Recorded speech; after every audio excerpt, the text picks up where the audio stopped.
আসসালামু আলাইকুম প্রিয় দর্শক, আমন্ত্রণ আন্তর্জাতিক সংবাদ। চীনের দক্ষিণ অঞ্চলীয় গুয়াংডং প্রদেশে একটি মহাসড়কের একাংশ ধসে অন্তত ১৯ জন নিহত হয়েছেন।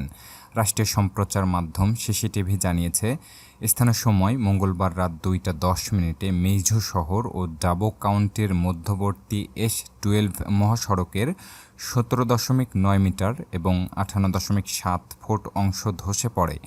সিসিটিভির খবরে বলা হয়েছে, স্থানীয় সময় বেলা ১১টা ৪৫ মিনিট পর্যন্ত ১৯ জনের মৃত্যুর বিষয়টি নিশ্চিত হওয়া গেছে এবং ৩০ জনকে হাসপাতালে জরুরি সেবা দেওয়া হচ্ছে।